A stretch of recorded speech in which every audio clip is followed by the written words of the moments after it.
Hello and welcome to your trusted source for in-depth analysis on African politics, sovereignty movements, and justice struggles.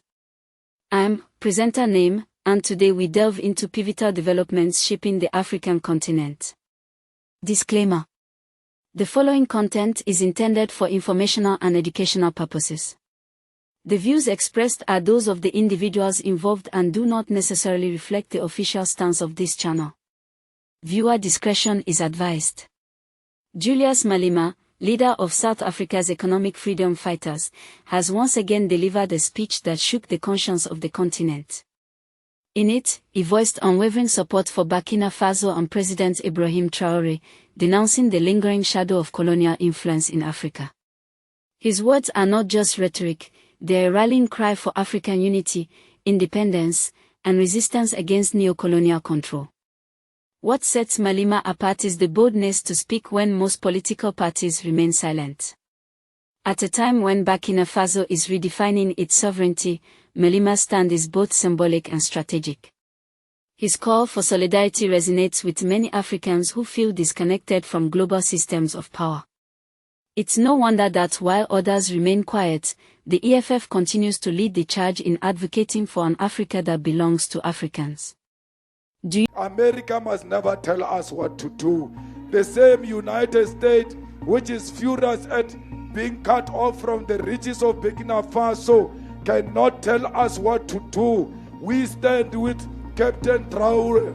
We stand with Traoré because we know that Traoré stands for the unity of Africa. We are Traoré, and Traoré is all of us. If they kill Traoré, you must know they would have created another wound in the continent of Africa. We must defend him the same way we defend the unity of Africa. We must defend China for defying the USA and telling the USA to go to hell because they don't understand how the tariffs works. Donald Trump is an enemy of himself and all of us. And he must know the EFF is not scared of him. The EFF is not scared of Israel. The EFF is not scared of Morocco. The EFF is not scared of the imperialist forces. The EFF will stand on the side of the people of DRC, the people of Sudan, and the people of Sahrawi. You believe Julius Malema's advocacy can influence broader Pan-African unity? Could his words inspire a new era of African collaboration? Share your thoughts in the comments. Meanwhile, back in Nigeria, the legal battle concerning the detained IPOB leader Nnamdi Kanu took a dramatic turn in court. What transpired has vindicated the IPOB Directorate of State, or DOS, which had earlier made the controversial but calculated decision to sever ties with Simon Ekpa. This move, once questioned by many, now appears to have been critical to preserving the soul of IPOB. During the hearing, a witness attempted to link Ekpa's actions to Nnamdi Kanu. But it became evident that Ekpa's activities were self-serving and potentially destructive to the movement's credibility. The DOS's foresight in distancing itself and the broader IPOB structure from Ekpa has arguably protected the core ideals of their struggle. Many supporters now acknowledge that even the blind can feel the positive shift within IPOB due to the DOS's leadership. But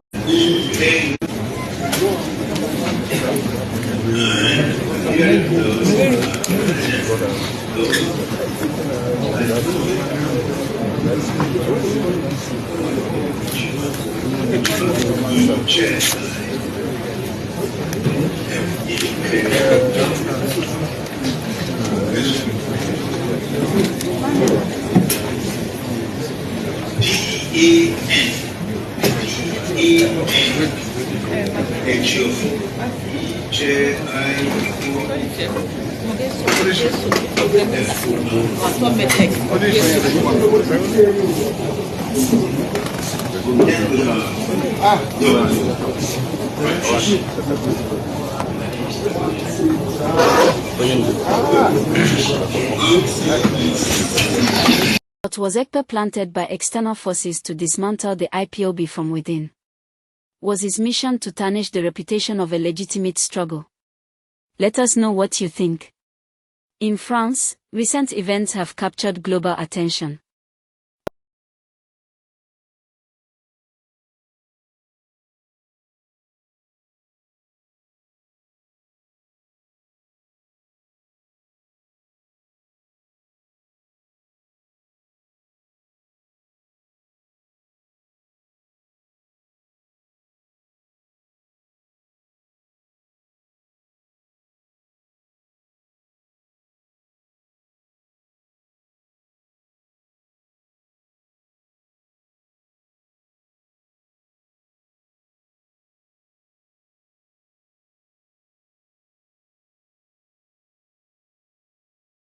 Massive crowds flooded the streets, not for French politics, but to show support for Ibrahim Traore and Burkina Faso.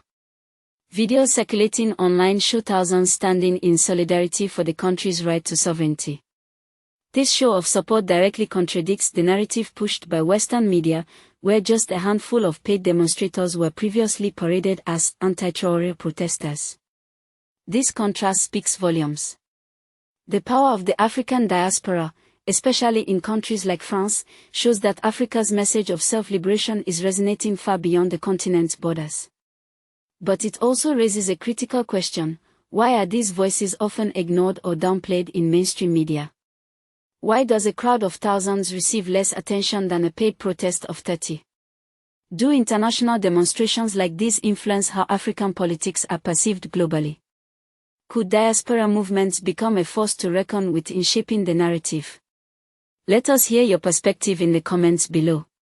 As all this unfolds, Burkina Faso continues its bold geopolitical stance. The expulsion of French diplomats and the demand for foreign troop withdrawal signal a dramatic shift. Traoré's administration is clear in its message: Burkina Faso will no longer be a pawn in the chessboard of global power. Instead, it seeks partnerships based on respect and mutual sovereignty. This trend is not unique to Burkina Faso. We are seeing similar moves across Mali, Niger, and even within broader ECOWAS discussions. African nations are reevaluating their colonial past and recalibrating their futures. Is this the dawn of a new era of true independence? Or will these countries face resistance from global powers uncomfortable with their growing assertiveness? Today's developments, from Malema's call for unity, to IPOB's internal clarity, to the global support for Burkina Faso, reflect a continent in transition. Leaders and citizens alike are pushing for justice, identity, and sovereignty. But the real question is, will the people sustain this momentum? Or will it be co-opted, redirected, or suppressed?